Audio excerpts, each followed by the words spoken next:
بسم اللہ الرحمن الرحیم۔ گمنام ہیرو کے معزز ناظرین، السلام علیکم۔ آئیے چلتے ہیں کہانی کی طرف۔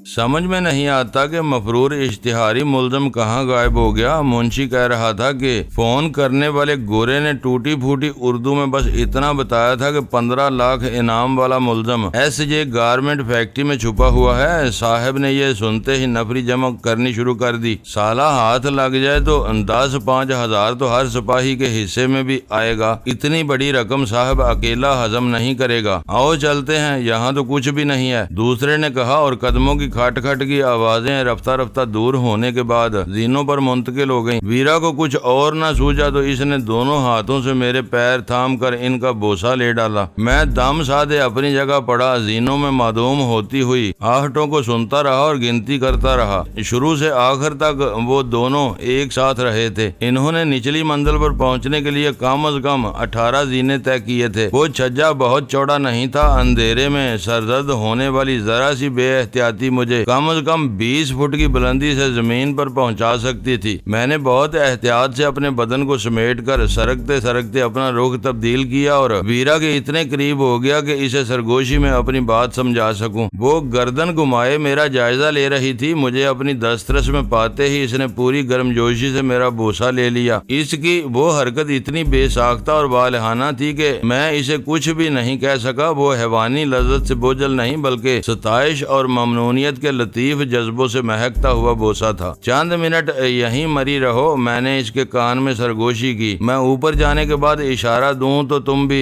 احتیاط سے اوپر آ جانا۔ جب تک میدان صاف نہیں ہو جاتا یہیں پڑے رہو۔ اس نے میرا بازو نوچ کر کہا، ان میں سے کوئی دوبارہ اوپر آ نکلا تو ہمیں پھر نیچے اترنا پڑے گا۔ میں یہ سوچ رہا ہوں کہ نیچے غزالہ اور دوسروں کا کیا حال ہو رہا ہوگا۔ میں نے فوری طور پر اس کی بات کا کوئی جواب دیے بغیر کہا، سپاہی اوپر آئے تو وہ سمجھ رہے ہوں گے کہ اب ہمیں ہاتھ کڑی لگ جائے گی۔ سپاہی مایوس و نامراد لوٹے ہیں تو اب انہیں یہ فکر ہو رہی ہوگی کہ ہم آسمان پر پرواز کر گئے ہیں یا فرش کا پیوند بن گئے۔ فرش کا پیوند ایلن بنے گا، وہ دانت پیستے ہوئے بولی۔ اس نے ہمارے ساتھ ناقابل معافی کمینگی کی ہے۔ میں چھچورے دوستوں کو برداشت کر سکتی ہوں، نہ چھچورے دشمن کو معاف کرنے کا کی قائل ہوں۔ یہ وقت گزر جائے تو پھر میں اسے دیکھوں گی۔ نرسری کا علاقہ خاصا گنجان آباد ہے، لیکن وہ زیادہ دیر تک ہماری نظروں سے روپوش نہیں رہ سکے گا۔ میں نے یہ کہتے ہوئے اپنی پوزیشن تبدیل کی، تیزی سے سیدھا ہوا اور پلک جھپکتے میں دیوار پھاند کر چھت پر آ گیا۔ چھت پر میں چند ثانیوں تک اکڑوں بیٹھا، اپنے سنسناتے ہوئے ذہن کو اعتدال پر لانے کی کوشش کرتا رہا۔ نیچے سے کچھ تیز تیز لیکن ناقابل فہم آوازیں آ رہی تھی۔ شاید ناکامی کی تلخی سے دل برداشتہ ہو کر ایس ایچ او نے درست رویہ اختیار کر لیا تھا۔ حالات سازگار نہیں ہے، تم وہیں پڑی رہو۔ میں نے بہت احتیاط سے دیوار سے سر باہر نکال کر ویرا کو ہدایت دی اور خود کسی چوپائے کی طرح چلتا ہوا زینوں کے اختتامی سرے پر پہنچ گیا۔ زینوں کی سرنگ سے ہو کر آنے والی آوازیں ناقابل فہم ہی نہیں تشویش ناک تھیں۔ ایس ایچ او کی غسیلی آواز گونج رہی تھی، اینی کا ٹھکانہ نہیں بتاؤ گے تو میں تم سب کو حوالات میں ڈال دوں گا۔ فیڈرل ایجنسی بھی تم لوگوں کو وہاں سے نہیں نکال سکے گی۔ تم بلا وجہ ہم پر برہم ہو رہے ہو۔ اس وقت سلطان شاہ بھی تاؤ کھا چکا تھا۔ جہانگیر بار بار تمہیں بتا رہا ہے کہ ڈینی اس کا دوست ضرور ہے لیکن ایک مدت سے غائب ہے۔ بشیر اور ارشد کے کاغذات دیکھ لینے کے باوجود تم جو مان مانی کر رہے ہو، اس کے لیے تمہیں معذرت خواہ ہونا پڑے گا۔ قانون کی پکڑ میں آتے وقت ہر مجرم اسی طرح بنکار کر پارسائی کے دعوے کرتا ہے، ایس ایچ او احتجاجیہ لہجے میں کہہ رہا تھا۔ حوالات میں ایک رات گزرتی ہے تو سارا نشہ ہرن ہو جاتا ہے۔ میں دیکھوں گا کہ سورج نکلنے کے بعد تم کتنی لمبی چوڑی باتیں کرتے ہو۔ ہم تم سے الجھنا نہیں چاہتے۔ وہ غزالہ کی آواز تھی جسے خاموش کرا دیا گیا۔ تم چپ رہو، ایس ایچ او اس پر گرجا تھا۔ میں زنانیوں کے منہ نہیں لگتا، ابھی تمہارے مرد زندہ ہیں، مجھے ان سے بات کرنے دو۔ تمہیں جو کہنا ہے وہ تھانے کے منشی کو لکھوا دینا۔ تم فیکٹری کے چپا چپا دیکھ لو، یہاں تمہیں کسی جرم کا نشان نہیں ملے گا۔ اس بار جہانگیر اپنا دل کڑا کر کے بول رہا تھا، ہتھیار فیڈرل ایجنسی والوں کے ہیں، میرا قصور صرف شراب رکھنے کا ہے، یہ میں خود پیتا ہوں۔ میری ساری بوتلیں لے جا کے تم ظلم کر رہے ہو۔ شرابی کے پتر، تمہارے منہ سے پوری بوتل کی بو آ رہی ہے مگر باتیں عقل کی کر رہے ہو۔ فکر مت کرو، شراب پینے اور رکھنے کے جرم میں تمہارے خلاف پرچہ نہیں کٹے گا۔ بڑے آدمیوں پر ایسے چھوٹے موٹے الزام اچھے نہیں لگتے۔ اب تم سب تھانے چلنے کی تیاری کرو ورنہ میں بلاتا ہوں اپنے آدمیوں کو۔ میں آخری بار کہہ رہا ہوں سلطان شاہ سب کو اپنے ساتھ لے جاؤ، لیکن اس عورت کو تنگ مت کرو۔ میں ہاتھ جوڑ کر کہہ رہا ہوں کہ ہمیں امتحان میں مت ڈالو۔ ہم ہر زیادتی خاموشی سے سہ سکتے ہیں لیکن اپنی عورت کو چادر اور چار دیواری سے باہر نہیں دیکھ سکتے۔ سلطان شاہ کی آواز کے کرب کو میں خوب سمجھ رہا تھا۔ اس کے دل سے نکلی ہوئی آواز ایس ایچ او کے دل کو موم کر گئی اور وہ بولا، مجھے کون سا عورت کا اچار ڈالنا ہے، اسے رکھو اپنی چار دیواری میں۔ بشیر اور ارشد کے سوا تم تینوں میرے ساتھ چلو گے۔ وہ بات سنتے ہی میں نے سمجھ لیا کہ وہ جہانگیر اور سلطان شاہ کے ساتھ ریشم خان کو بھی لے جانے کا ارادہ رکھتا تھا۔ شاید ان لوگوں نے فیکٹری کے دوسرے حصوں کا رخ نہیں کیا تھا۔ میں نے دل ہی دل میں سوچا کہ بہت سی باتیں یوں خود بخود ہوتی چلی جاتی ہیں، وقتی طور پر ناگوار گزرتی ہیں لیکن بعد میں وہی بڑے واقعات کی بنیاد بن جاتی ہیں۔ وہ ویرا کی عجیب حصی ضد تھی کہ موتی لال کو وہ اپنے ہاتھوں سے مارے گی۔ دل کھول کر اس کی درگت بنانے کے بعد ویرا اسے بے ہوش کر کے نیم تاریکی میں بند کر کے آئی۔ موتی لال کی نگرانی کرنے والا شخص پہلے ہی پرتاپ کو لے کر شہر گیا ہوا تھا۔ اگر وہ واقعات رونما نہ ہوئے ہوتے تو اس وقت کا نقشہ ہی مختلف ہو سکتا تھا۔ قطرنوں والے گودام میں روشنی ہو رہی ہوتی اور وہاں ایک مسلح آدمی بھی کھڑا ہوا نظر آتا تو پولیس والے فیکٹری کی حدود میں داخل ہوتے ہی اس طرف لپکتے اور موتی لال ہمارے قبضے سے نکل کر ان کی تحویل میں چلا جاتا۔ اگر ویرا اسے مار بھی ڈالتی مگر گودام کی روشنی گل نہ کرتی، تب بھی تاریک اور ویران پڑی ہوئی فیکٹری میں قطرنوں کا روشن گودام فوراً پولیس والوں کی توجہ اپنی طرف مبذول کرا لیتا۔ ایسی صورت میں ہمیں موتی لال کے مخاصمانہ بیان سے تو نجات مل جاتی لیکن ایک بگڑی ہوئی لاش کے بارے میں جواب دہی مشکل ہو جاتی۔ نیچے خاموشی پھیلی ہوئی تھی، بس آہٹیں سنائی دے رہی تھی۔ شاید جہانگیر اور سلطان شاہ روانگی کی تیاری کر رہے تھے۔ جلدی کرو، ابھی مجھے روزنامچہ بھی پورا کرانا ہے، ایس ایچ او نے ہانک لگائی۔ چند ثانیوں بعد ہی زینوں پر متعدد قدموں کی آوازیں گونجنے لگی۔ میری دانست میں اسے ڈرامے کا وہ انجام خاصا افسوسناک تھا۔ میں ویرا اور غزالہ سمیت آزاد و محفوظ تھے۔ میری وجہ سے آنے والا سرکاری عطاب ایک بار پھر جہانگیر کو سہنا پڑا تھا۔ رفتہ رفتہ وہ ساری آہٹیں معدوم ہو گئی۔ نیچے ڈیزل گاڑیوں کے انجن بیدار ہونے لگے۔ ویرا بدستور چھجے پر چھپی ہوئی تھی۔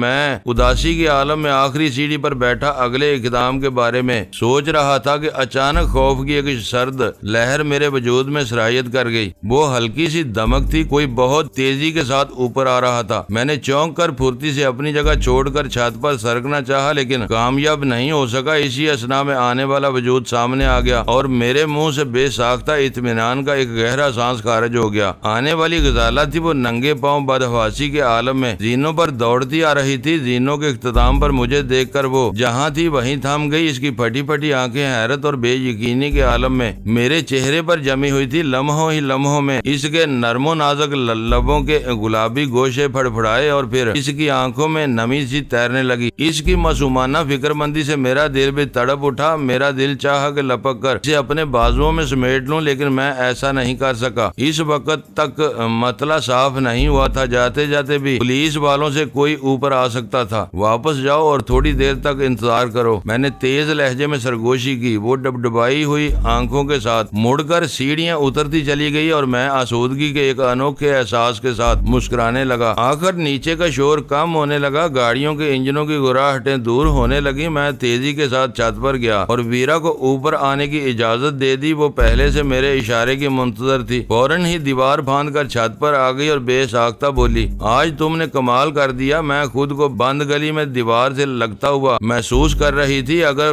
تم کو چھجے پر پناہ لینے کا خیال نہ آتا تو ہمیں بڑی بے سر و سامانی کی موت کو گلے لگانا پڑتا۔ یہ بھی ایک کڑا امتحان تھا۔ وہ جہانگیر، سلطان شاہ اور ریشم خان کو لے گئے ہیں۔ ان کو چھڑانے کے لیے اول خان کو خود آنا پڑے گا ورنہ ایس ایچ او سے اپنی انا کا مسئلہ بنا لے گا۔ پھر نیچے کیوں نہیں چلتے؟ اس نے میری پسلیوں میں ٹہوکا دے کر کہا۔ غزالہ تمہاری طرف سے پریشان ہو رہی ہوگی، جا کر اسے اپنی صورت دکھا دو۔ وہ سیڑھیوں پر میری صورت دیکھ کر واپس جا چکی ہے۔ ان لوگوں کے نیچے اترتے ہی وہ اوپر چڑھ آئی تھی۔ میں نے احتیاط کے طور پر اسے واپس بھیج دیا۔ ہمیں کچھ دیر یہیں رکے رہنا چاہیے، تو یہ کہو کہ مجھے چھجے پر روک ہو کر بیوی سے راز و نیاز کر رہے تھے۔ وہ سر مٹکاتے ہوئے بولی، کر بھی لیتا تو کوئی حرج نہیں تھا، لیکن بدقسمتی سے ہمارے درمیان کئی سیڑھیوں کا فاصلہ تھا، تو آؤ آج کی گلو خلاصی کی خوشی میں ہم دونوں کچھ راز و نیاز کیے لیتے ہیں۔ خدا کا خوف کرو ویرا، میں نے اسے پرے دھکیل دیا، یہ بڑی سنگین رات ہے، ہمارے 3 آدمی تھانے پہنچ چکے ہیں اور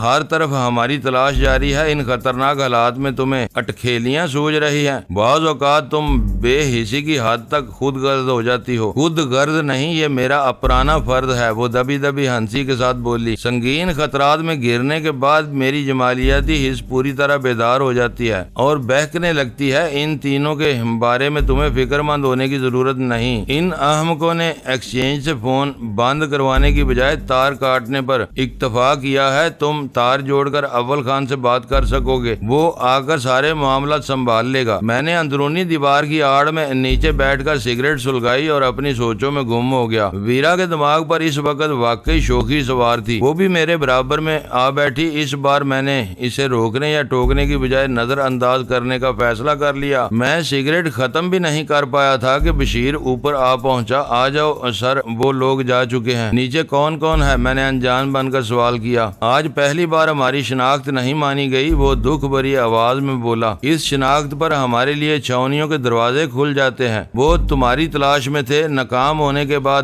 دوسروں کو اٹھا لے گئے۔ اب میرے ساتھ بی بی صاحبہ ہیں اور ارشد نے پھاٹک پر ڈیوٹی سنبھال لی ہے۔ جلدی سے ٹیلی فون کے کٹے ہوئے تار جوڑو، مجھے اول خان سے بات کرنی ہے، میں نے زینے اترتے ہوئے کہا۔ میں نے تار جوڑ دیے ہیں لیکن فون کام نہیں کر رہے۔ اس نے بری خبر سنائی، شاید انہوں نے جھٹکے مار کر ٹیلی گراف کے کھمبے پر سے تار توڑ دیے ہیں۔ مجھے سیڑھی لے جا کر کھمبے پر جانا ہوگا۔ ہم زینے طے کر کے ڈرائنگ روم میں پہنچ گئے، جہاں ایسی ابتری پھیلی ہوئی تھی جیسے وہاں بدمست شرابیوں نے افراتفری مچائی ہو۔ قالین جگہ جگہ سے سمٹا ہوا تھا، جلی ہوئی سگریٹوں کے ٹوٹے قالین پر مسلے ہوئے تھے، صوفے وغیرہ اپنی جگہ چھوڑ چکے تھے اور کمرہ تمباکو کے ملے جلے دھوئیں سے بھرا ہوا تھا۔ غزالہ ڈرائنگ روم کے ایک گوشے میں خاموشی اور وقار کے ساتھ بیٹھی ہوئی تھی۔ وہ اوپر گئے تو میرا دم نکل گیا تھا کہ تم دونوں پکڑ لیے جاؤ گے۔ وہ ویرا سے گلے مل کر کانپتی ہوئی آواز میں بولی۔ وہ ناکام واپس لوٹے تو میں اور زیادہ پریشان ہو گئی کہ کھلی چھت سے تم دونوں کہاں غائب ہو گئے۔ تم نے ان لوگوں پر کیا منتر پھونکا تھا کہ انہیں کچھ نظر نہیں آیا؟ وہ ڈینی کا منتر تھا، آخری لمحات میں یہ مجھے چھجے پر اتار لے گیا تھا، ویرا کہہ مار کے بولی۔ بے ہوش قیدی کو لے جانے والا آدمی بھی ابھی تک نہیں لوٹا، انہیں اپنی باتوں میں الجھا ہوا چھوڑ کر میں بشیر سے مخاطب ہو گیا۔ اسے اب تک لوٹ آنا چاہیے تھا۔ اس وقت ہماری نفری بہت کم رہ گئی ہے، ہم میں سے کوئی باہر نہیں جا سکتا۔ تم کھمبے پر جا کر تار جوڑنے کی کوشش کرو، انہیں رات ختم ہونے سے پہلے تھانے سے واپس لانا ہے۔ میں کوشش کرتا ہوں، ویسے تو سارے پولیس والے واپس چلے گئے ہیں، لیکن میرا اندازہ ہے کہ انچارج نے یہاں کی نگرانی کے لیے 1-2 آدمی ضرور چھوڑے ہوں گے۔ تم بالکل باہر نہ نکلنا۔ میں اس کی ہمدردانہ ہدایت پر مسکرا کر رہ گیا۔ وہ بیچارہ اپنی شناخت کے غیر مؤثر ثابت ہونے پر سخت شرمندگی میں مبتلا نظر آ رہا تھا، جبکہ اس معاملے میں وہ سراسر بے قصور تھا۔ وہ خاموشی سے چلا گیا اور میں نے ٹہل کر گیسٹ ہاؤس کا جائزہ لینا شروع کر دیا۔ پولیس والوں نے تلاشی کے دوران میں گھر میں کوئی توڑ پھوڑ نہیں مچائی تھی، لیکن انہوں نے اپنے سامنے آنے والی ہر چیز کو بکھیر کے رکھ دیا تھا۔ الماریوں سے کپڑوں کے ڈھیر باہر گرا دیے گئے تھے، مسہریوں سے گدے اور تکیے نیچے کھینچ لیے گئے تھے۔ جہانگیر کی بڑی وائن کیبنٹ ساری بوتلیں نکال لی گئی تھی۔ غنیمت یہ تھا کہ ویرا اور غزالہ کی مشترکہ خوابگاہ کی سنگار میز کے نچلے خانے میں متفرق چیزوں کے درمیان چھپی ہوئی بیم گن ان لوگوں کی نظروں سے بچ گئی تھی، ورنہ تقریباً ہر چیز کے ساتھ اکھاڑ پچھاڑ کی گئی تھی۔ میں نے کئی بار دونوں فون دیکھے لیکن وہ بدستور بے جان پڑے ہوئے تھے۔ کچھ دیر بعد فیکٹری کا آہنی پھاٹک کھلنے کی پرشور آواز سن کر ہم تینوں بری طرح چونک پڑے۔ میں نے بے ساختہ برآمدے کی طرف تمام روشنیاں گل کی اور اندھیرے میں چھپ کر پھاٹک کا جائزہ لینے کے لیے ادھر دوڑ لگا دی۔ اس آواز پر غزالہ کے ساتھ ویرا بھی بکھلا گئی تھی، کیونکہ اس فیکٹری کا پھاٹک عام طور پر بہت زیادہ شور کے ساتھ نہیں کھلتا تھا۔ میں برآمدے میں پہنچا تو وہ دونوں بھی سائے کی طرح میرے پیچھے لگی ہوئی تھی۔ یہ دیکھ کر مجھے اطمینان ہوا کہ کھلے ہوئے پھاٹک میں سے اول خان کے تیسرے آدمی کی گاڑی اندر داخل ہو رہی تھی۔ آخرکار وہ پرتاب ادھیکاری سے چھٹکارا حاصل کر کے آ ہی گیا تھا۔ اس کی گاڑی اندر پہنچتے ہی ارشد نے دوبارہ پھاٹک بند کر دیا۔ اس بار بھی اس نے آہنی کنڈی کو دانستہ کھڑکایا تھا تاکہ اندر اندر والے پھاٹک کھلنے اور بند ہونے سے باخبر رہ سکیں۔ اوپر چلے آؤ۔ میں نے تیسرے آدمی کو گاڑی سے اترتے دیکھ کر برآمدے سے ہدایت دی اور وہ گاڑی کے دروازوں کو دیکھے بالے بغیر دفتر کی عمارت میں داخل ہو گیا۔ میں اس کے ساتھ ہی ڈرائنگ روم میں پہنچا۔ میں واپسی میں اخیر ہونے پر اسے کڑی باز پرس کا ارادہ کیے بیٹھا تھا کہ لیکن اس نے میرا سامنا کرتے ہی مشینی انداز میں بولنا شروع کر دیا۔ میں واپس آیا تو یہاں پولیس کی کئی گاڑیاں جمع تھی۔ میں اندر آنے کی بجائے آگے نکلتا چلا گیا۔ میں ٹیلی فون کر کے یہاں کے حالات جاننا چاہتا تھا لیکن مجھے کہیں کوئی پبلک ٹیلی فون نہیں مل سکا۔ میں نے بڑی مشکل سے ایک میڈیکل سٹور سے فون کیا تو کافی دیر تک یہاں کے دونوں فون مصروف ملتے رہے۔ اس پر میرا ماتھا ٹھنکا کہ یہاں کوئی گڑبڑ ہو گئی ہے۔ میں صاحب کو یہاں چھوڑ کر گیا تھا۔ میں نے مجبور ہو کر اسٹیشن 4 کے ڈیوٹی آفیسر کو یہاں کے بدلے ہوئے حالات سے آگاہ کرنے کے لیے فون کیا تو وہاں صاحب خود موجود تھے۔ فیکٹری پر پولیس کی کئی گاڑیوں کی موجودگی کی خبر سن کر وہ پریشان ہو گئے۔ وہ کسی بھی وقت یہاں پہنچ سکتے ہیں۔ انہیں خبر دینے کے بعد میں نے ایک پیٹرول پمپ سے گاڑی کی اسٹپنی پر پرانا ٹائر چڑھوایا تاکہ کسی ایمرجنسی میں ہم صرف ایک ٹائر کی وجہ سے نہ پھنس جائیں۔ اس کام سے فارغ ہو کر میں سیدھا آیا ہوں۔ اس کی تفصیلی رپورٹ سن کر میرا غصہ فرو ہو گیا اور میں نے تعریفی لہجے میں کہا تم نے میرا بہت بڑا بوجھ ہلکا کر دیا ہے۔ میں اول خان سے بات کرنے کے لیے بے چین تھا۔ پولیس ہمارے 3 آدمیوں کو لے گئی ہے۔ فون کی لائنیں بھی توڑ پھوڑ دی گئی ہیں۔ ویرا نے اس کی معلومات میں اضافہ کیا۔ بشیر کھمبے پر سیڑھی لگا کر تار جوڑنے کی کوشش کر رہا ہے۔ میں اسے دیکھتا ہوا آیا ہوں لیکن اس کے پاس نہیں رکا تھا۔ تم واقعی بہت ہوشیار ہو، مجھے اعتراف کرنا پڑا۔ تم نیچے ہی موجود رہو، ہمیں اول خان کی آمد کا انتظار کرنا ہے۔ تمہارا قیدی اسی گودام میں بندہ پڑا ہے، وہاں اندھیرا ہی رہنے دینا۔ اندھیرے میں تو وہ چیخ چیخ کر قیامت کھڑی کر دے گا، وہ بوکھلائے ہوئے لہجے میں بولا۔ اس گودام میں بلیوں کے برابر چوہے بھرے ہوئے ہیں، اسے ادھیڑ کر رکھ دیں گے۔ فکر مت کرو، اس کے منہ میں کپڑا بھی ٹھونسا ہوا ہے۔ ویرا بے پرواہی سے بولی، چوہے اس کے کھلے ہوئے زخموں پر چرکے لگاتے رہیں گے تو صبح تک اس کا دماغ ٹھکانے آ جائے گا۔ یہ بہت اچھی بات ہے کہ اس گودام میں پہلے سے قدرتی تشدد کا انتظام موجود ہے۔ اس نے اپنا ہاتھ پیشانی تک لے جا کے سلام کیا اور فوراً ہی واپس لوٹ گیا۔ موتی لال کے معاملے میں ابھی تک ساری خوش فہمیاں، خوش نصیبیاں ہمارا ساتھ دے رہی ہیں۔ میں نے ویرا سے کہا، پہلے وہ پولیس والوں کی نظروں سے بچا رہا، اب چوہوں میں عیش کر رہا ہوگا۔ اس پر لعنت بھیجو اور اپنے ساتھیوں کی فکر کرو۔ ان کے بارے میں تھانے دار کے تیور اچھے نہیں تھے۔ غزالہ نے میرے تبصرے پر کسی خوشی کا اظہار کیے بغیر کہا، ان کے لیے اول خان ہی کچھ کر سکتا ہے۔ میں نے اداسی سے کہا، ہم اس کا انتظار کریں گے۔ وقت کا سفر جاری رہا۔ انتظار کرتے کرتے ہماری آنکھیں پتھرانے لگیں لیکن اول خان نہیں آیا۔ اس دوران میں بشیر بھی ناکام رہا۔ کھمبے پر اندھیرا ہونے کی وجہ سے وہ گچھوں میں فیکٹری کے تار تلاش نہیں کر سکا تھا۔ اسے تاروں کے سرے مل جاتے تو وہ انہیں کسی دوسری لائن سے بھی جوڑ سکتا تھا لیکن اس کی نوبت ہی نہیں آ سکی تھی۔ اول خان کو فیکٹری میں پولیس کی موجودگی کی خبر مل چکی تھی، اس لیے ٹیلی فون کا معاملہ اتنا اہم نہیں رہا تھا۔ لیکن اول خان کی آمد میں ہونے والی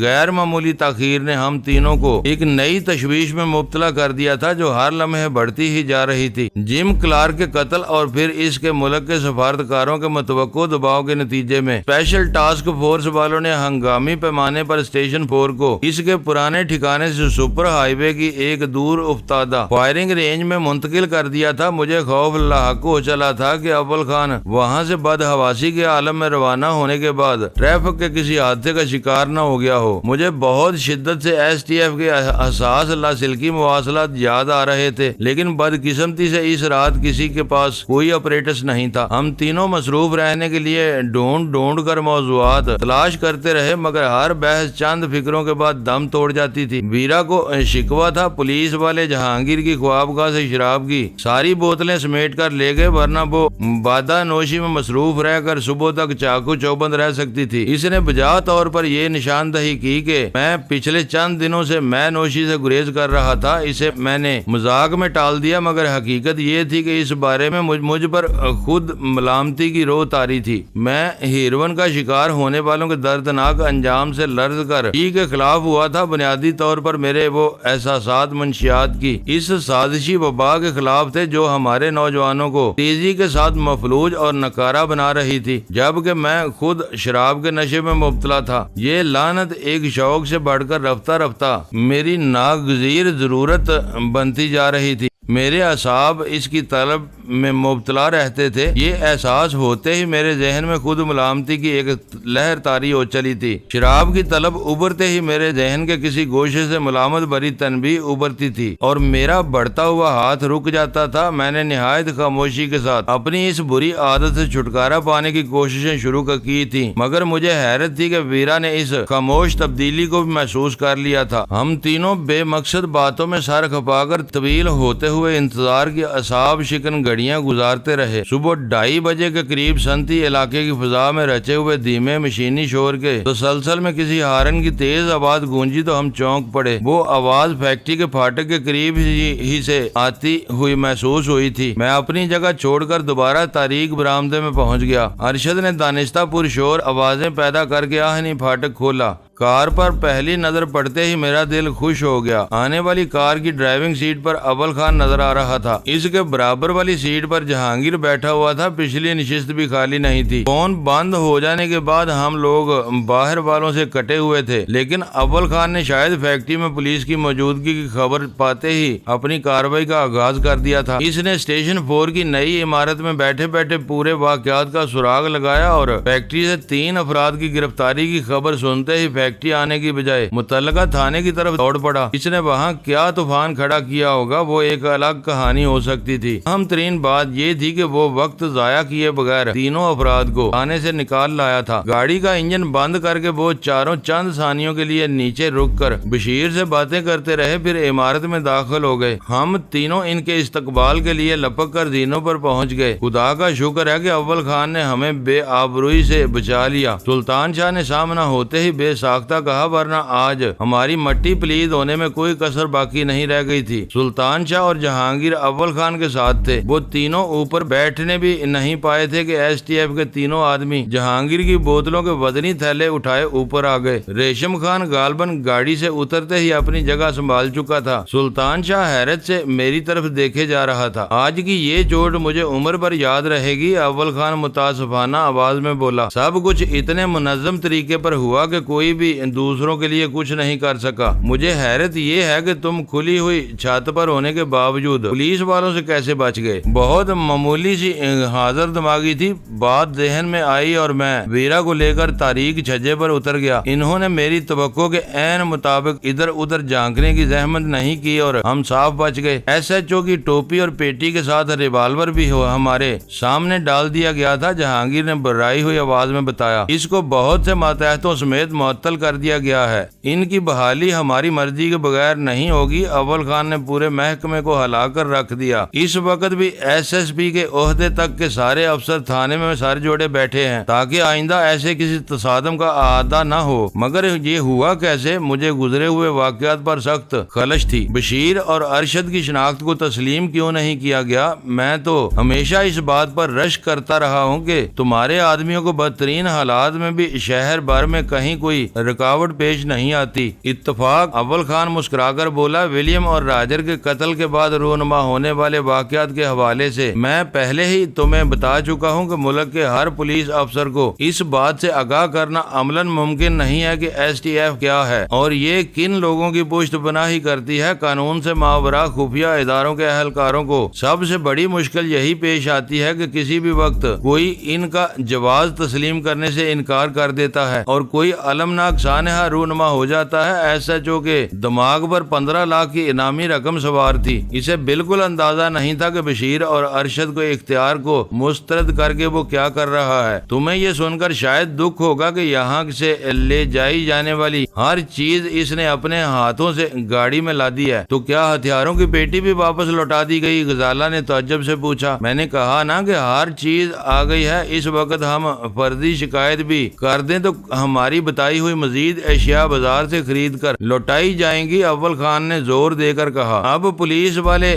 جہانگیر کی فیکٹری سے ہمیشہ دور رہیں گے، میری طرح وہ بھی اس سبق کو نہیں بلا سکیں گے۔ تمہارے آدمی بہت ہوشیار اور فرض شناس ہیں، میں نے بجا طور پر تعریف کرتے ہوئے کہا۔ پرتاپ کو لے جانے والے نے باہر سے حالات بانپ کر تمہیں بروقت مطلع نہ کیا ہوتا تو تمہیں بہت تاخیر سے اس واقعے کا علم ہوتا۔ انہوں نے فون کے تار نوچ کر ہمارے دست و بازو کاٹ دیے تھے۔ فکر فکر مت کرو، اب وہ خود ہی تمہارے فون درست کروانے کے لیے بھاگے پھر رہے ہوں گے۔ آج میرے آدمیوں کے ساتھ سنگین زیادتی کی گئی ہے، اگر میں اس واقعے کی باقاعدہ رپورٹ کر دوں تو کئی افسروں کی نوکریاں جاتی رہیں گی، لیکن میں نے اس بات کو یہیں ختم کرنے کا ارادہ کر لیا ہے۔ لیکن یہ سب کیسے ہوا؟ سلطان شاہ بولا، پولیس اچانک ہی یہاں کیوں چڑھ دوڑی؟ میں اس بارے میں چھت پر پولیس والوں کی باتیں سن چکا تھا مگر خاموش ہی رہا۔ اول خان کی اطلاع زیادہ مستند ہونی چاہیے تھی۔ کسی غیر ملکی نے ٹوٹی پھوٹی اردو میں تھانے کے محرر کو فون پر اطلاع دی تھی کہ اول خان نے عام لوگوں کو آگاہ کیا۔ سب کے ذہنوں میں ایک ہی بات آئی کہ مخبری کرنے والا قونصل خانے کا کوئی ملازم تھا۔ ایس ایچ او کا خیال تھا کہ قونصل خانے نے ڈینی کی گرفتاری پر خطیر انعام مقرر کیا ہے۔ وہ لوگ اسے ہر قیمت پر پکڑوانا چاہتے ہیں لیکن کھل کر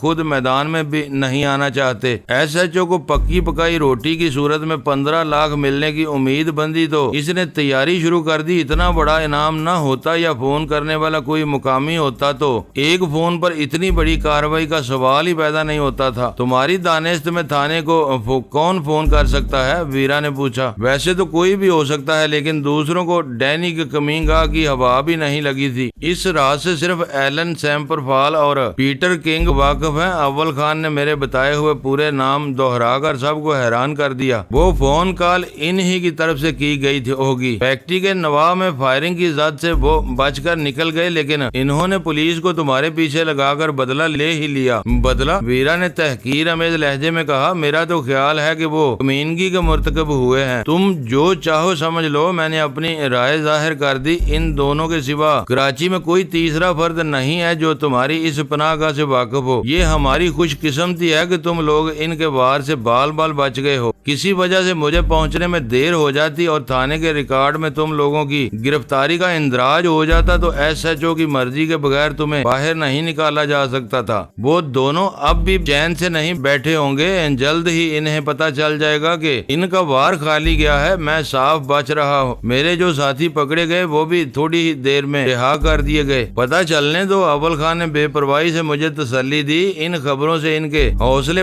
مزید پست ہوں گے۔ انہیں اچھی طرح اندازہ ہو جائے گا کہ تم یہاں گہرے اثر و رسوخ کے مالک ہو۔ امریکن بہت بنائیں گے۔ ویرا کہا لگا کے بولی، انہوں نے جم کلارک کی موت کے بعد ہی سے راٹر لگائی ہوئی ہے کہ یہاں مجرموں اور ان کے دشمنوں سے جانبداری برتی جا رہی ہے۔ ان کے بارے میں بہت زیادہ سوچنا چھوڑ دو، اول خان نے سنجیدگی سے کہا۔ اس وقت ان کی سوچ بہت زہریلی ہو چکی ہے۔ انہوں نے افغانستان کی آزاد سرحدی پٹی میں سے مقامیوں کو وسائل پیدا کرنے کے لیے افہیم سے ہیروئن بنانے کی تربیت دی۔ افغانستان کو روسیوں کا قبرستان بنانے کی آرزو میں انہوں نے مستقبل کے بھیانک خطرات پر غور کرنے کی بجائے وقتی فائدوں پر نگاہ رکھی۔ ہیروئن کی بڑے پیمانے پر تیاری کی خفیہ سرپرستی کے ساتھ اس کی مارکیٹ بھی پیدا کرتے رہے اور اب ہیروئن کی اندھی آمدنی رفتہ رفتہ پاکستان کی تحویل میں آنے لگی ہے تو ان حرام زادوں کو درد جگر شروع ہو گیا ہے۔ ہیروئن کی آمدنی پاکستان کی تحویل میں؟ ویرا نے حیرت سے دہرایا۔ یہ تم کیا کہہ رہے ہو؟ تم نے پاکستان کی بجائے پاکستانیوں کا ذکر کیا ہوتا تو بہتر رہتا۔ میں خود درجنوں ایسے پاکستانیوں سے واقف ہوں جو افغانستان سے لائی جانے والی ہیروئن اور ہتھیاروں کے ہیر پھیر میں ارب پتی بن چکے ہیں۔ میں اپنی طرف سے کچھ بھی نہیں کہہ رہا، اول خان تلخی سے بولا۔ یہ ان کی متعصبانہ بلکہ زہریلی سوچ ہے۔ وہ سمجھتے ہیں کہ پاکستان ہیروئن کی غیر قانونی تجارت سے بھاری سرمایہ حاصل کر کے دنیا بھر کی کھلی منڈیوں سے نقد ادائیگی پر ایسے آلات اور خام مواد خرید رہا ہے جو اس کی جوہری استعداد میں روز بے روز اضافہ کر کے اسے ان کے ہم پلہ بناتے جا رہے ہیں۔ یہ باتیں میں مدتوں سے سنتا آ رہا ہوں مگر آج میں نے پہلی بار اپنی زبان کھولی ہے۔ پوری امریکن قوم میں یہی زہر پھیلایا جا رہا ہے۔ کوکین کی تیاری کے لیے امریکہ سے ہزاروں ٹن